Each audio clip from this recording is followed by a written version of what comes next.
The boy only noticed the old man because his hands were shaking too badly to hold the cane, and because the cold looked like it hurt. What Elio did next wasn't heroic. It was just human. And it would change everything. Welcome to Stories by Jason. If you're settled in and ready for a good story, hit that subscribe button and tell me in the comments where you're watching from. I've got another exciting story coming your way tomorrow, and trust me, you don't want to miss it. Thank you so much for the love and support. You're truly appreciated, and I'm so grateful to have you here with me. Also, let me tell you something funny. Someone actually bet that I can't reach 1,000 subscribers before the end of this year, and honestly, I want to prove them wrong. So if you're watching this right now and you haven't subscribed yet, please hit that subscribe button and join the family. Reaching 1,000 subscribers is a very personal goal for me, and your support would mean the world to me. Thank you for believing in me and being part of this journey. And before you go, drop your name and location in the comments. I'd love to give you a special shout out in my next video introduction. Port Raven didn't freeze often, but when it did, the cold came like an unwelcome creditor, persistent, invasive, cruel to those who couldn't afford to shut it out. The coastal city wore two faces, one for the tourists who filled the harbor restaurants with laughter and wine, and another for the neighborhoods inland where streetlights flickered uncertainly and heat was rationed like hope. Elio Moretti lived in the second Port Raven, the one that didn't make postcards. He was 11 years old, though he moved through the world with the careful precision of someone much older. His Aunt Maria said he had old eyes, the kind that noticed things other children missed. The way a coin caught light differently when it was about to roll under furniture. The exact angle at which a broken radio needed to be tilted before sound crackled back to life. The mathematics of survival: count every coin twice, spend once, and never assume tomorrow would be kinder than today.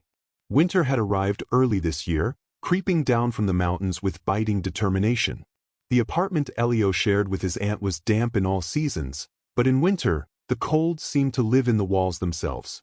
They had one space heater that coughed warm air into the kitchen for exactly 3 hours each evening. Any longer and the electric bill became impossible. Elio had learned to do his homework wearing 2 sweaters and fingerless gloves Maria had knitted from unraveled yarn. He didn't complain. Complaining changed nothing.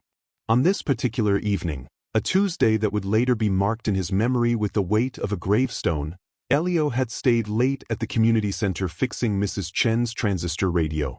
She'd paid him €3 and half a loaf of bread wrapped in wax paper. It wasn't much, but it was honest, and honesty mattered to Elio in ways he couldn't quite articulate. His aunt said his father had been the same way. That was before the accident, before everything changed. By the time he finished and walked the 6 blocks to the bus stop, his breath was coming out in small white clouds. He pulled his thin jacket tighter, a hand-me-down from a cousin he'd never met, with a broken zipper that required constant vigilance. The jacket was blue once. Now it was the color of old dishwater. The bus stop was empty. The digital sign blinked. Last bus departed 1847. Elio checked his watch.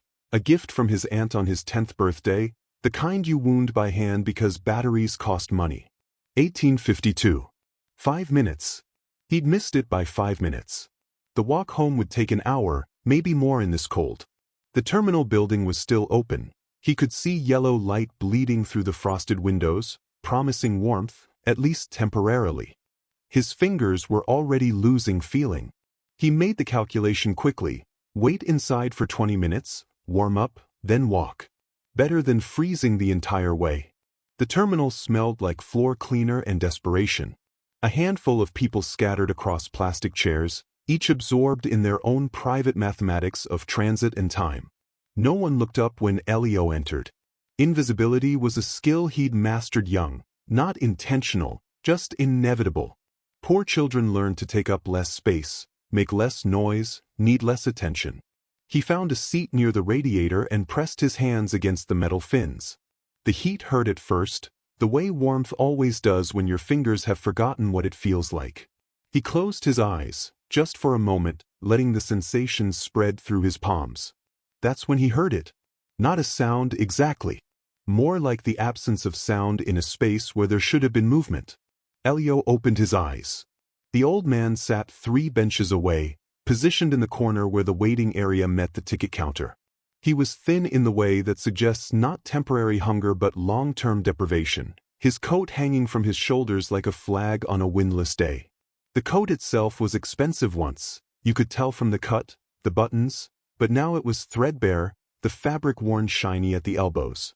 It offered about as much protection from the cold as a kind thought.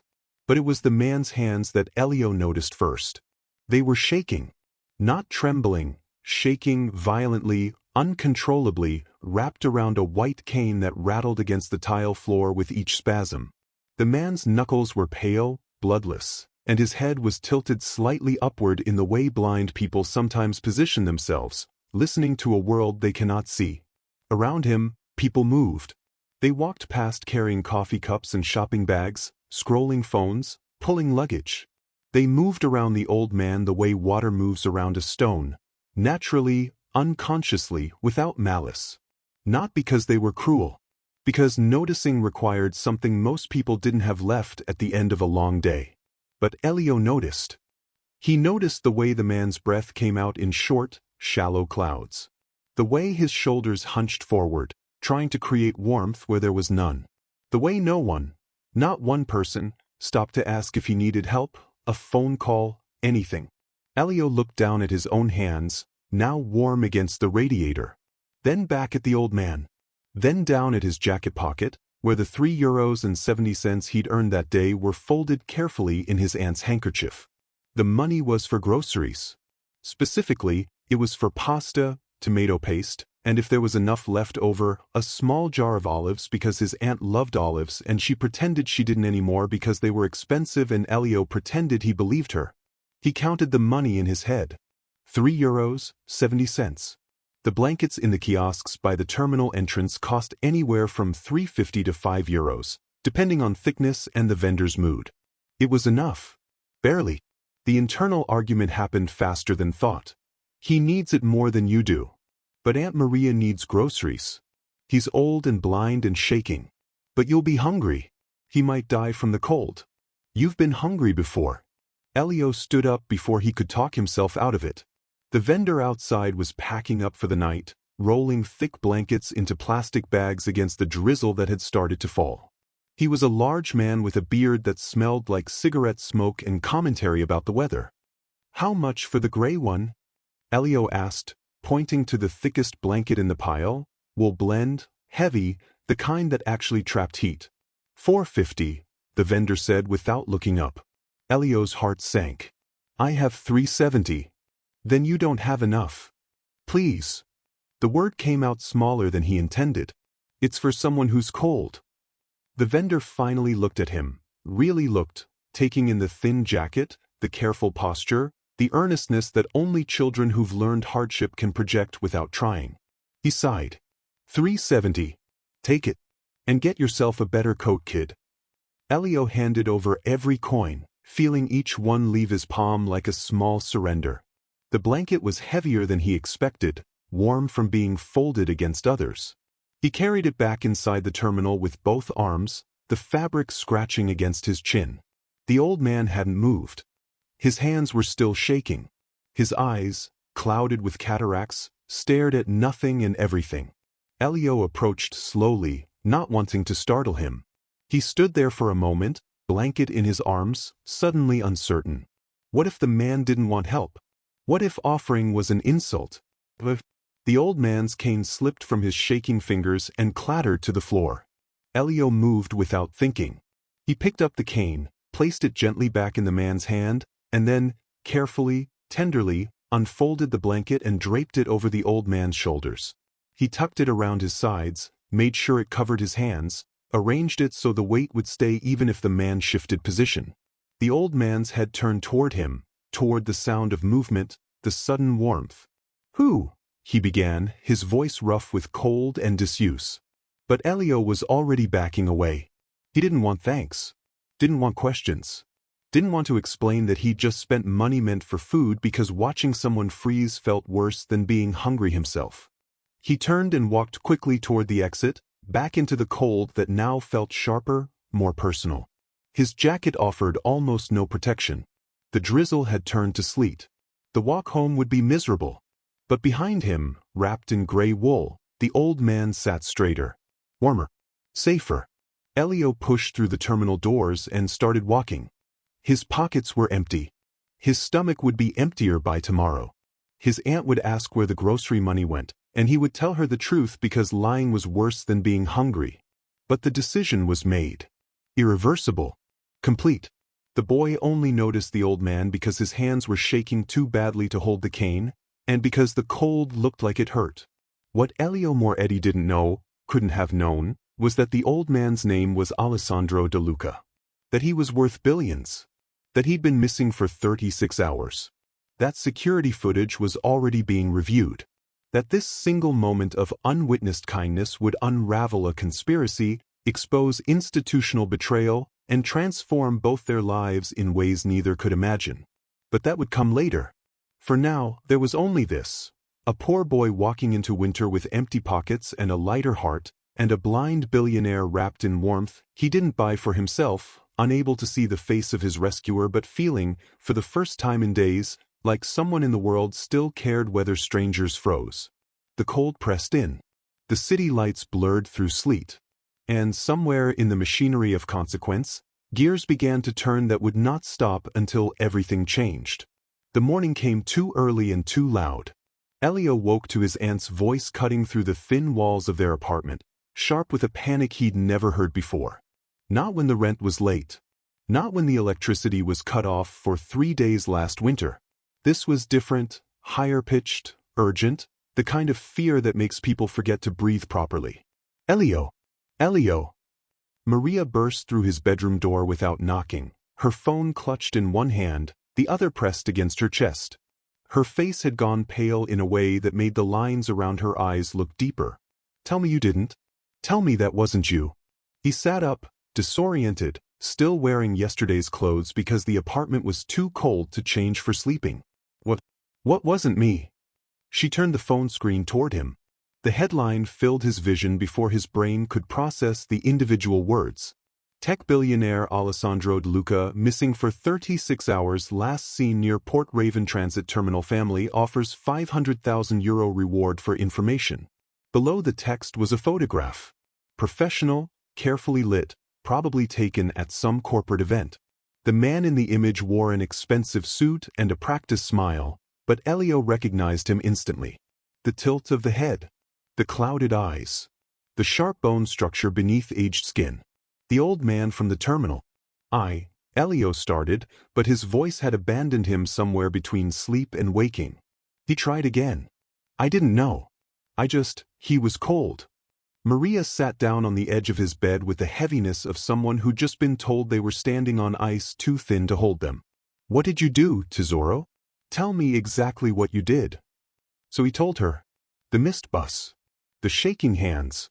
The blanket that cost €3.70. The way he'd left before the old man could speak. It sounded even smaller out loud.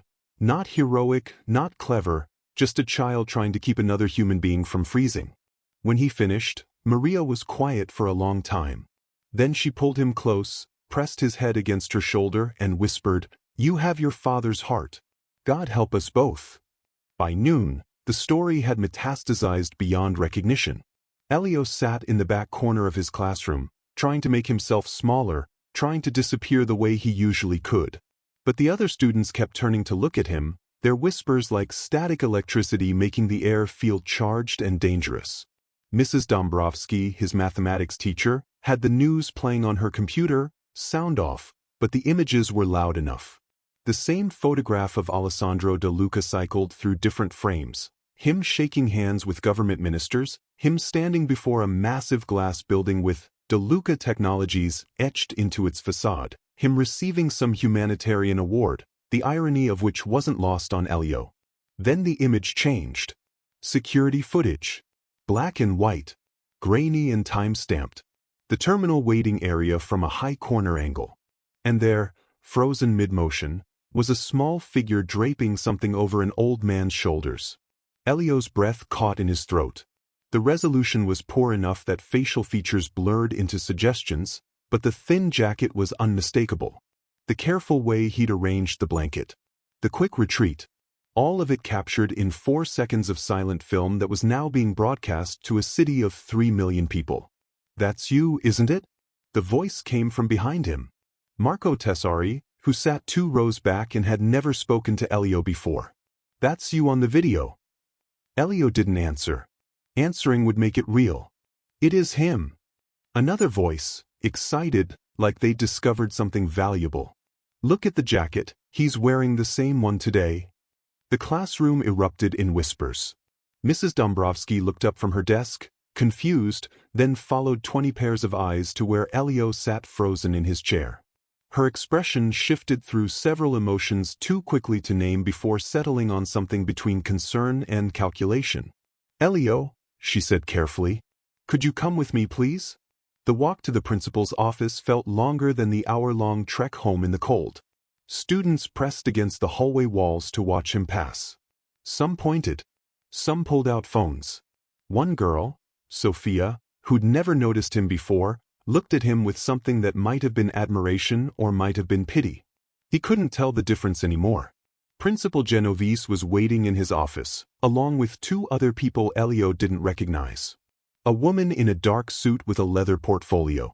A man wearing a police uniform but without the hardness Elio associated with law enforcement. They looked at him the way scientists might look at an interesting specimen. "Elio Moretti," the principal said, gesturing to a chair that felt too large and too exposed. "These are investigators looking into Mr. De Luca's disappearance. They just want to ask you a few questions." That word doing so much work, trying to make this seem small and routine when everything about it felt like standing at the edge of a cliff. The woman opened her portfolio. "You're not in any trouble," she said, which Elio knew meant he probably was. "We just need to understand what happened at the terminal 2 nights ago. Can you walk us through it?" So he did. The same story, now told for the 3rd time, wearing grooves into his memory like a record played too often. The cold. The shaking hands. The blanket. The departure. He tried to make it sound unremarkable because it had been, to him at least. "And you didn't speak to Mr. De Luca at all?" the man asked. "No. Just gave him the blanket." "Why?" The question hung in the air like an accusation dressed as curiosity. Elio stared at his hands. "Because he was cold and I had money for a blanket." "Money you earned fixing a radio," the woman said, consulting her notes. €3.70. "Yes." "And you spent all of it on a stranger?" "Yes." "Why?" the man asked again, leaning forward. "Why would you do that?" "Because the world is cold and I'm tired of pretending not to notice," Elio thought. "Because my father would have. Because sometimes you act before the smart part of your brain can talk you out of basic humanity." "He needed it more than I did," Elio said instead. They asked more questions. What time exactly? What the vendor looked like? Whether anyone else approached the old man? Whether anyone told him to buy the blanket? Whether he knew who Alessandro De Luca was before that night? The questions came faster, overlapping, circling back to previous answers like they were searching for cracks in a story that had no cracks because it was simply true. Finally, the principal raised a hand. "I think that's enough. Elio's been very cooperative." The woman closed her portfolio but didn't stand. "One more thing. Have you been contacted by any reporters? Anyone asking you to tell your story?" "No. If you are, don't speak to them. And if anyone approaches you with money or offers." "He's 11, Principal Genovese interrupted. "I think we can trust he's not orchestrating media campaigns." The woman smiled without warmth. "Of course. We're just being thorough." By the time Elio returned to class, lunch period had started. The cafeteria felt different. The same physical space, but charged with new attention. Conversations stopped when he entered. Eyes tracked his movement to the food line. When he sat down with his tray at his usual empty table, 3 students immediately got up and moved closer, phones out, filming. "Is it true you're getting the reward money?" one asked. "Did you know who he was?" Another pressed in. "Why didn't you stay with him?" Elio stared at his food, rice and beans that had gone cold, and said nothing. Saying nothing had always worked before. But silence, he was learning, could be shaped into whatever narrative people needed. He ate quickly and left. The real shift came that evening, when the news cycle turned predatory. Elio sat with his aunt watching the television they'd inherited from a neighbor, the screen held together with tape and prayers. The reporter stood outside the DeLuca Technologies headquarters, a glass and steel monument to wealth that made their apartment building look like something waiting for demolition. Raises questions about the circumstances surrounding Alessandro DeLuca's disappearance. While the footage shows what appears to be an act of kindness, some are questioning the timing and the mysterious identity of the boy involved. The screen split. On one side, the security footage played on loop. On the other, a man Elio had never seen before spoke with the kind of calm authority that made people believe anything he said. Lucien Falk, executive partner, DeLuca Technologies. The unraveling happened faster than anyone expected, but then truth usually does once it starts moving. Within hours of Alessandro's speech, 3 board members came forward with evidence they'd been quietly compiling for weeks. Emails from Lucien Falk discussing the blindness problem. Financial documents showing shell companies positioned to benefit from Alessandro's removal. Security logs proving Falk had accessed and edited the terminal footage before releasing it to media, cutting out the 30 seconds that showed Elio's hesitation, his internal debate, the purely human moment before kindness won. By evening, investigators had traced payments to 2 tabloid journalists who'd been first to question Elio's motives. By midnight, a whistleblower from Falk's inner circle provided recordings of conversations where he'd explicitly called Alessandro's disappearance an opportunity we can't waste. Lucien Falk didn't go quietly. He hired lawyers who specialized in corporate warfare, issued statements about misunderstandings and competitive environments, tried to paint himself as ambitious but not malicious. But the evidence was too clean, too documented, too damning. The takeover he'd orchestrated so carefully collapsed under the weight of its own deception. The board fractured predictably. Those who'd supported Falk scrambled to distance themselves. Those who'd stayed loyal to Alessandro felt vindicated but exhausted. And somewhere in the middle, people who'd simply been afraid realized that fear made terrible decisions. Castellano led the emergency session that formally rejected Falk's proposals and began the process of criminal investigation. Falk was escorted from the building by security, not dramatically, not violently, just permanently. He left behind an empire of ambition built on sand, and when the tide came in, there was nothing left but empty beach. Justice without spectacle, exactly as it should be. But Alessandro's victory, if it could be called that, felt hollow in ways he couldn't articulate. He sat in his office, the one with floor-to-ceiling windows he couldn't see and artwork chosen by designers who'd never asked what he actually liked, and felt the weight of everything he'd built pressing down like winter snow on a fragile roof. He could stay. The board would support him now. His competence had been proven, his judgment vindicated. He could lead DeLuca Technologies through another decade of innovation and profit, could cement his legacy as the man who overcame both blindness and betrayal. But sitting there, holding the blanket a poor boy had given him, Alessandro realized he didn't want that legacy anymore. He called an emergency press conference for the following morning. His lawyers advised against it. His PR team begged for more time to craft the message. He ignored them all. The conference room filled with journalists expecting either a triumphant return or a bitter resignation. What they got was neither. Alessandro stood at the podium alone, no notes, no script, just a blind man speaking truth to a world that had forgotten how to listen quietly. "I'm stepping down," he said simply. "Not because I'm incapable. Not because of anyone's manipulation. But because the last week has shown me something I should have seen years ago, that building wealth means nothing if we're not building warmth alongside it." He paused, letting the confused murmurs settle. "I'm creating a foundation. The DeLuca Warmth Initiative. Its mission is simple: to notice the children who are cold, hungry, ignored, and invisible. To give them not charity, but tools. Not pity, but possibility. We'll start in Port Raven, in the neighborhoods where streetlights flicker and heat is rationed and children count coins twice before spending once." A reporter raised her hand. "Mr. DeLuca, is this because of the boy? Elio Moretti?"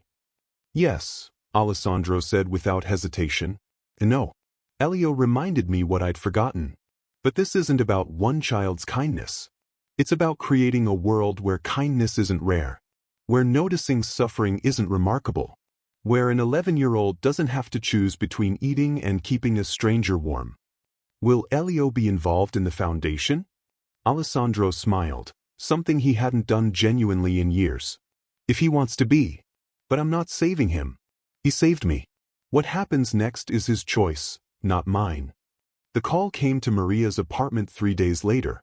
An assistant, professional and kind, asking if Elio and his aunt could meet with Mr. DeLuca. Not at the corporate headquarters. At a cafe in their neighborhood, neutral ground, no cameras. Maria held the phone away from her ear, looked at Elio sitting at their small table repairing yet another broken radio. It's your choice, Tesoro. Elio's hands stilled on the screwdriver. He'd watched the press conference. Watched Alessandro speak about warmth and invisibility and children who counted coins. He'd felt something shift in his chest, not hope exactly, but something close to it. Recognition, maybe. The sense that someone with power had actually listened. Okay, he said quietly. We can meet him. The cafe was small, tucked between a laundromat and a shop selling used books. Alessandro sat at a corner table, a cup of coffee cooling in front of him, listening to the rhythm of the space. He heard them enter, the careful footsteps, the whispered conversation at the door, the scrape of chairs being pulled out. Mr. DeLuca? Maria's voice, protective and uncertain. Please sit. And call me Alessandro. He turned his face toward where he heard the smaller breathing, the quieter presence. Elio? Yes, sir. Don't call me sir. I'm just Alessandro. An old man who was cold, who you helped, and who's trying to figure out how to say thank you in a way that actually means something. Silence. Then Elio's voice, small but steady. You don't have to thank me. I know. You didn't help me so I'd thank you. You helped because I needed help. That's the whole point. Alessandro reached across the table, found Elio's hand, shook it formally. But I'm thanking you anyway. What you did, what you gave up to do it, that matters. It changed everything. I just gave you a blanket. You gave me more than that. You gave me proof that the world isn't as cold as I'd started to believe. Alessandro pulled back, composed himself. I know the last week has been hard for you. The questions, the cameras, the suspicion. I'm sorry for that. You deserved better. Maria spoke up, fierce despite her nervousness. What do you want from him? Because if this is about publicity or making yourself look good, it's about giving him a choice, Alessandro interrupted gently. Not money, though God knows you both could use it and I have more than I need. Not adoption or rescue or any of that savior narrative people love. Just options. Tools. Possibility. He explained the foundation. The building they'd purchased in Elio's neighborhood, a former textile factory, now being renovated into a community center. Workshops for repair skills, electronics, carpentry. Recording equipment for documenting stories. Educational programs designed by people who actually understood poverty, not people who'd studied it from comfortable distance. We need young people to help shape it, Alessandro said. People who know what it's like to be cold, to be invisible, to count coins.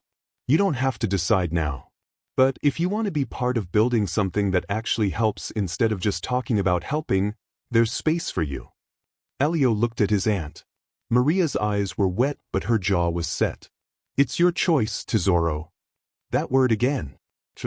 Not charity. Not obligation. Just possibility extended like an open hand, waiting to see if it would be taken. Can I think about it?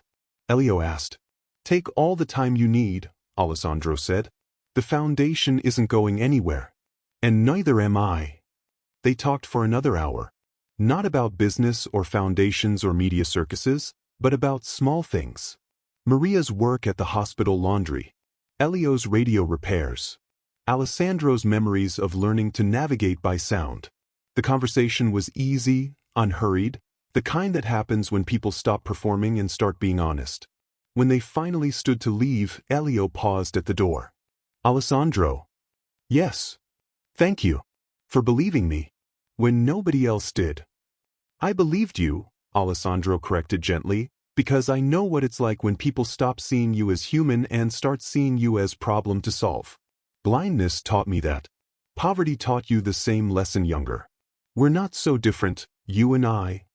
Elio nodded, then remembered Alessandro couldn't see it. No, sir. We're not. He didn't correct the sir this time. Some forms of respect had nothing to do with power. Winter returned to Port Raven, but this time it felt different. Softer, somehow. Or maybe Elio had just learned how to dress for it properly. The new coat his aunt had bought him, thick, warm, with a zipper that actually worked, made the cold feel less like an enemy and more like weather.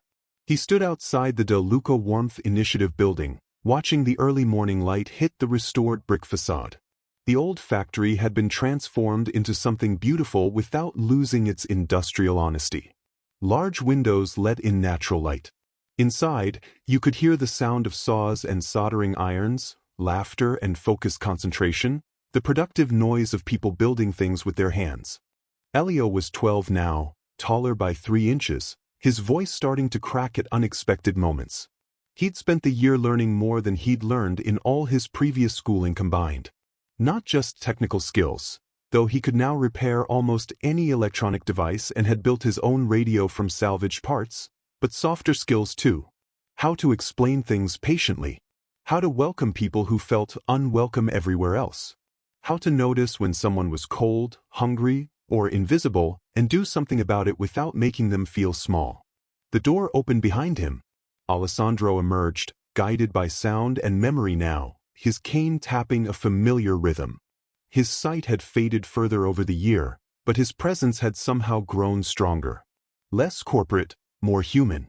He wore simple clothes now, practical and warm, the kind that didn't announce wealth but didn't apologize for comfort either. Morning, Alessandro said, turning his face toward Elio's breathing. Morning. Ready for the tour? They had visitors coming today. A delegation from another city interested in replicating the model. Elio had been asked to guide them, not because he was some symbol or poster child, but because he understood the place better than anyone except maybe Alessandro himself. He knew which corners caught afternoon light, where sound echoed best for the recording studio, which workbenches were most comfortable for small hands still learning grip strength. Lead the way, Alessandro said.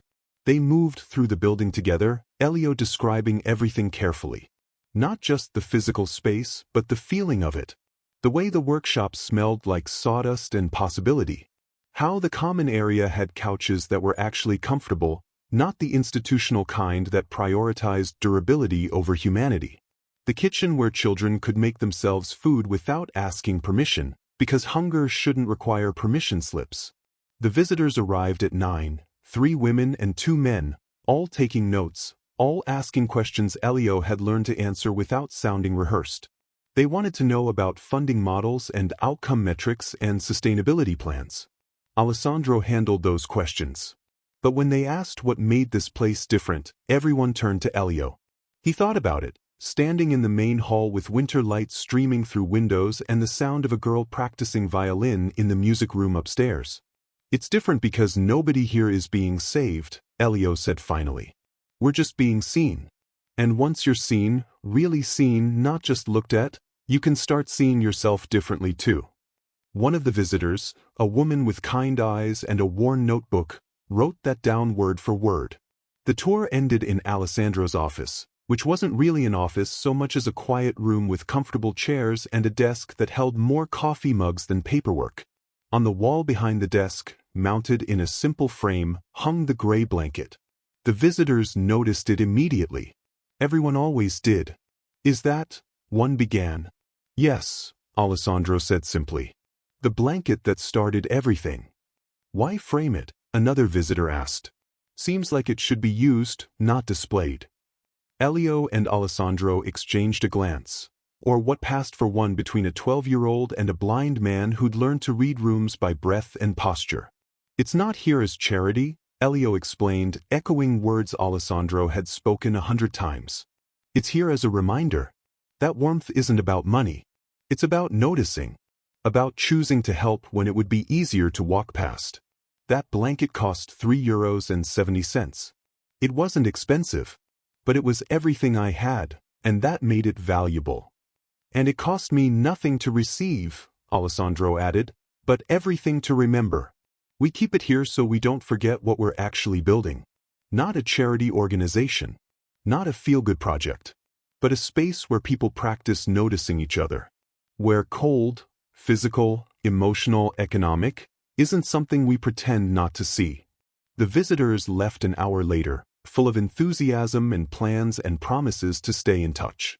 When the door closed behind them, the building settled into its normal rhythm. Children arrived for after-school programs. Adults came for evening workshops. The coffee machine gurgled in the kitchen. Life continued, ordinary and extraordinary at once. Elio found Alessandro in the courtyard, sitting on a bench near the garden plots that would be planted again come spring. He sat down beside him, close enough that their shoulders almost touched. "Do you ever regret it?" Elio asked. "Leaving the company? Giving up all that power?" Alessandro tilted his head, considering. "I gave up power. I gained purpose. Those aren't the same thing." He paused. "Do you ever regret buying that blanket? Giving up money you needed?" Elio thought about it honestly. Thought about the week of hunger that followed, the worry in his aunt's eyes, the reporters and accusations and fear.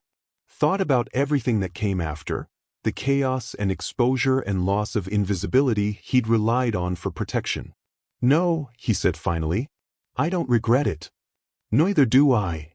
They sat in comfortable silence as winter afternoon faded toward evening. Somewhere in the building, someone was teaching a child how to solder circuits. Somewhere else, teenagers were recording a podcast about their neighborhood's history. In the kitchen, Maria, who now worked part-time at the initiative, finally able to leave the hospital laundry, was making soup for whoever showed up hungry. The world was still cold. Port Raven was still divided by wealth. Poverty still made people invisible. But in this building, in this space, warmth was being built one interaction at a time. Not through grand gestures or billionaire generosity, but through the daily practice of noticing and choosing to care. The blanket hung on the wall inside, perfectly preserved behind glass. Not as charity, not as trophy, but as choice. The choice to see suffering and do something about it, even when it costs you everything, even when nobody's watching, even when the world might punish you for caring. True kindness is quiet. It doesn't announce itself. It doesn't wait to be safe. And sometimes the smallest act, buying a blanket on a cold night, can unravel lies, expose power, and build a future no one saw coming. Elio looked at Alessandro, this man he'd saved without meaning to, who'd saved him right back in all the ways that mattered. They'd both been cold once. Both been invisible. Both been judged by surfaces that revealed nothing true. Now they were building something different. Something warm. Winter pressed in around them, but inside the De Luca Warmth Initiative, lights glowed golden against the gathering dark. And in that glow, children who'd been told they were invisible learned to see themselves clearly. To count coins, yes, but also to count their worth. To notice cold, and to believe they had the power to do something about it. The blanket on the wall was just fabric and wool. But what it represented, that moment of pure human recognition, that choice to help when help was costly, that would outlast any building, any foundation, any empire of wealth. Because warmth doesn't come from money. It comes from noticing. And once you start noticing, you can't stop. The world changes. Not all at once. Not perfectly. But genuinely, one cold night and one kind choice at a time. Elio stood, brushed off his jeans, offered Alessandro his arm. Together they walked back inside, where work waited and people gathered and the ordinary miracle of community continued. The door closed behind them. The lights stayed on. And somewhere in Port Raven, another child counted coins twice before spending once, deciding whether they could afford to notice someone else's cold. The answer, like always, was both yes and no. But more often now, more children were choosing yes. And that made all the difference. He was younger than Alessandro, maybe 50, with silver hair swept back precisely and a suit that probably cost more than Elio's aunt made in a year. His face was sympathetic but firm, concerned but professional. We're grateful someone showed Alessandro compassion during what must have been a disorienting episode, Fox said, his voice smooth as expensive liquor. However, we need to understand the full context. Alessandro's condition has been deteriorating. His blindness, combined with recent cognitive concerns, has made us all worried for his safety. The board is reviewing whether he's still capable of leading this company. Are you suggesting the boy was somehow involved in Mr. De Luca's disappearance? The reporter asked. I'm suggesting, Fox said carefully, that we need to ask questions before we celebrate. Who is this child? How did he happen to be there at exactly the right time? And why did Alessandro wander away from his security detail in the first place? These aren't accusations, they're responsible concerns from people who care about Alessandro's well-being. The words were poison wrapped in silk. Reasonable sounding. Protective. But underneath, Elio heard what was really being said. The blind man can't be trusted. And neither can the poor boy who helped him. Maria turned off the television. Don't listen to them. But it was too late. The damage was done. The narrative had escaped into the world, and narratives, once released, developed their own momentum. Elio's phone, an old model that barely held a charge, buzzed with a notification. Then another. Then a flood of them, all at once, like a dam breaking. He opened a social media app he rarely used. His name was trending. Not just in Port Raven. Nationally. The theories ranged from absurd to cruel. Kid was clearly paid to create a diversion. Follow the money. Anyone else notice how convenient this footage is? Perfectly angled. Maybe he was trying to rob the old man and got caught on camera. Poor kid probably had no idea what he was getting into. Someone used him. And underneath it all, the same question, asked 1,000 different ways. What did the boy really want?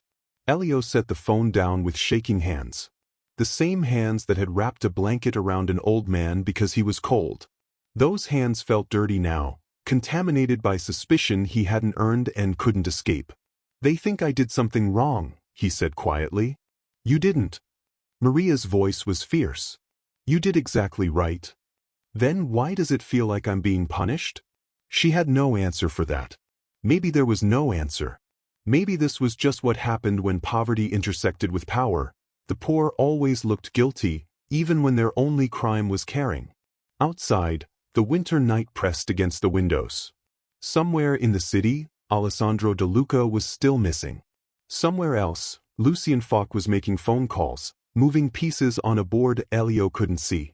And in between them, a small boy who'd only wanted to help was learning that kindness, in the wrong context, looked exactly like evidence. The world was watching now. And it wasn't kind. The reporter was waiting outside the school gates like a predator who'd learned the praise routine. Elio saw her before she saw him. A woman in a red coat with a cameraman beside her, both scanning the stream of students pouring out into the gray afternoon. He tried to blend into the crowd, hunching his shoulders, keeping his head down, practicing the invisibility that had always been his best defense. It didn't work. Elio Moretti. Her voice cut through the noise of dismissal, sharp and practiced. Other students turned to look, forming a corridor he couldn't escape through. The cameraman raised his equipment. The red light blinked on. She moved toward him with the confidence of someone who believed her questions deserved answers. Just a few minutes of your time. The whole country wants to understand what really happened that night. Elio kept walking. His aunt had told him not to speak to reporters. The principal had said the same thing. Even Mrs. Dombrowski had pulled him aside that morning and whispered, "Don't give them anything, Ragazzo. They'll twist whatever you say." But the reporter matched his pace, microphone extended like an accusation. "Why did you approach Alessandro De Luca? Did someone tell you he'd be there? Were you promised money?" "No." The word escaped before he could stop it. "Then why? Why would a child spend his last money on a stranger unless he knew?" "I didn't know anything." Elio stopped walking, turned to face her, something hot and desperate rising in his chest. The camera swung to capture his face. Students gathered closer, phones out, recording. "I didn't know who he was. I didn't know he had money. I didn't know people would make it into something it wasn't." So what was it? She leaned in, scenting blood. Help us understand.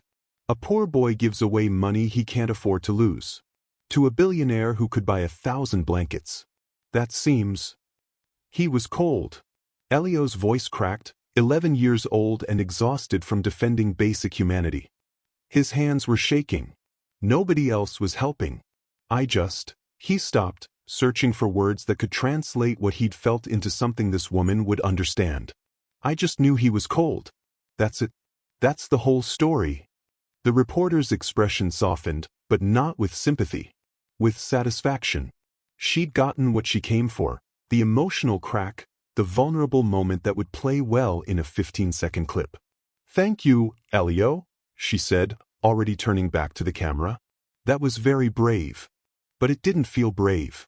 It felt like standing naked in front of strangers while they decided what your nakedness meant.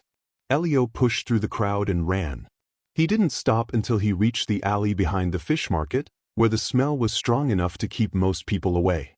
He pressed his back against the cold brick wall and tried to remember how to breathe normally. His phone buzzed. Then again.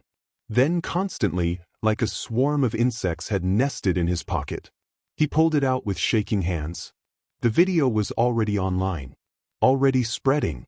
Already being dissected by thousands of people who'd never been cold enough to understand what cold really meant. The comments loaded faster than he could read them. This kid is either the most manipulated child alive or the best actor I've ever seen. Notice how he doesn't actually answer the question? Classic deflection. My heart is breaking for him. He's just a baby caught up in something huge. Someone needs to investigate his aunt. No way he thought of this himself. I believe him. Some people still help because it's right, not because it benefits them. Wake up. Nobody does anything for free. Nobody. Elio turned off the phone. The silence felt worse than the buzzing. 300 kilometers away, in a boardroom that cost more to furnish than Elio's entire neighborhood earned in a year, Lucien Falk was making his move. The board members sat around a table of polished walnut, 17 men and women who controlled billions in assets and thousands of jobs. They wore concern like expensive cologne, subtle, careful, calculated. Fox stood at the head of the table, a presentation glowing on the screen behind him. Medical reports. Financial projections. Security footage carefully edited to show only confusion, only vulnerability, only decline. Alessandro's condition has deteriorated significantly, Fox said, his voice heavy with manufactured regret. The blindness we've all known about is only part of it. His doctors have documented disorientation, memory lapses, and increasingly poor judgment. He disappeared for 36 hours, wandering into public transit terminals, unable to even identify himself properly. This is not the man who built this company. He's been through trauma, someone objected. Board member Castellano, older, loyal to Alessandro since the early days. That doesn't mean. It means, Falk interrupted gently, that we have a fiduciary responsibility to our shareholders, our employees, and to Alessandro himself. Keeping him in leadership when he's clearly suffering is cruelty disguised as loyalty. He clicked to the next slide. The security footage. Elio's small figure draping the blanket. But the clip had been trimmed, the context removed, so it looked less like kindness and more like something else. Something staged. We don't even know who this boy is or why he was there, Falk continued. Alessandro can't tell us. He doesn't remember clearly. That should concern all of you. A man in his position, vulnerable, being approached by unknown individuals? This is a security nightmare. You're twisting this, Castellano said, but his voice had lost its conviction. I'm protecting this, Falk corrected. The way all of you should be. We vote tomorrow. Alessandro steps down with dignity, receives full medical support, and retains his legacy. Or we wait until something worse happens and he's remembered not for his innovations but for his decline. The choice, he paused, letting the word hang, is ours to make, since he's proven unable to make it himself. The vote was scheduled for 10 a.m. the following morning. Enough time for board members to consult their consciences and their portfolios. Falk knew which would win. But that night, something unexpected happened. Alessandro De Luca reappeared. Not to his security team. Not to the police. Not to the carefully orchestrated press conference Falk had planned. He appeared at a community police station in the Eastern District, thin and exhausted, leaning heavily on the blanket-wrapped cane, asking only one question. Has anyone found the boy who kept me warm? The desk sergeant, a woman named Rosa Mendez who'd worked the night shift for 12 years and thought she'd seen everything, stared at the old man whose face had been plastered across every news channel for days. Mr. De Luca? Sir, everyone's been looking for. The boy, Alessandro repeated, his clouded eyes fixed on nothing and everything. Small. Young voice. Careful hands. He gave me a blanket when I was cold. I need to find him. I need to. He swayed slightly exhausted. I need to thank him before they take everything away. Within the hour, Alessandro was surrounded by lawyers, doctors, and PR specialists, all trying to manage the narrative, control the message, prepare the statement. But he refused all of it. Refused sedation. Refused the carefully written speech Falk's team had prepared. Where is the boy? He asked everyone who entered the room. Someone must know. By morning, word had spread. The board meeting was moved to accommodate Alessandro's insistence on attending. Falk was prepared for this, had contingency plans for this exact scenario. An unscripted appearance would only prove his point about impaired judgment. The boardroom filled at 9:30. Press was permitted in the lobby, cameras recording everything. Security was doubled. The air felt electric with anticipated conflict. At 9:57, Alessandro arrived. Not in a wheelchair, as some had expected. Not supported by handlers. He walked slowly, guided only by sound. The echo of his cane against marble floors, the whisper of air conditioning, the barely audible rustle of bodies shifting in seats. Someone tried to take his arm. He pulled away gently but firmly. I can hear where I'm going, he said. I've been blind for 6 years. I haven't forgotten how to walk. The room fell silent. Alessandro made his way to the front without assistance, his movements deliberate and precise. When he reached the head of the table, Falk's position, he stopped. Falk stood, uncertain for the first time since this had begun. May I? Alessandro asked, voice calm. Falk stepped aside. What else could he do? Alessandro faced the room he couldn't see, head high, hands steady on the cane wrapped in gray wool. When he spoke, his voice carried the weight of someone who'd spent days thinking about what mattered and what didn't. I lost my sight 6 years ago, he began. Genetic degeneration. Irreversible. I haven't hidden this from anyone in this room. What I have hidden is how it changed me. Not my judgment, my priorities. When you can't see faces, you listen differently. You notice who stops talking when you enter a room. Who speaks to you with genuine respect versus performative patience. Who sees your blindness as weakness versus simple fact. He paused, letting that settle. The cold did not defeat me. Fear did not defeat me. And, he turned his head slightly toward where he'd heard Falk's breathing, betrayal will not defeat me either. Someone gasped. Falk's expression remained carefully neutral. I know there's a vote scheduled. I know some of you think I'm no longer capable of leading this company. Perhaps you're right. Perhaps I'm not. But not because I'm blind. Not because I got disoriented during a medication adjustment that my doctors warned me about. And certainly not because a child showed me kindness when everyone else walked past. Alessandro reached into his coat pocket and withdrew the blanket, folded neatly but worn from days of use. He held it up, this simple thing made sacred by context. This, he said quietly, was my rescue. Not from the cold, from forgetting what human decency looks like. A boy I've never seen, whose face I'll never know, spent money he needed on someone he thought needed it more. He didn't ask who I was. Didn't want recognition. Just saw another person suffering and chose to help. That choice, that immediate, uncalculated compassion, is worth more than every line item on our quarterly reports. He set the blanket on the table. Has anyone found the boy who kept me warm? Alessandro asked the room. Because I'm not making any decisions until I've thanked him properly. And if that makes me unfit to lead, so be it. But I'd rather be unfit with my humanity intact than competent and empty. The silence was absolute. Then Castellano stood. His name is Elio Moretti. He's 11 years old. And he's been questioned, filmed, accused, and harassed for days because he committed the crime of basic kindness. Alessandro's jaw tightened.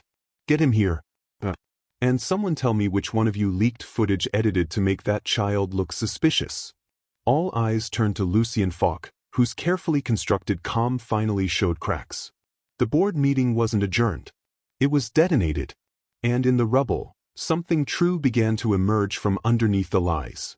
Thank you for watching this story to the end. If you enjoyed this story, you will surely love the next one. It's as crazy and more intriguing as you can ever imagine. So do check it out. Click on the image showing on your screen right now to watch the next one.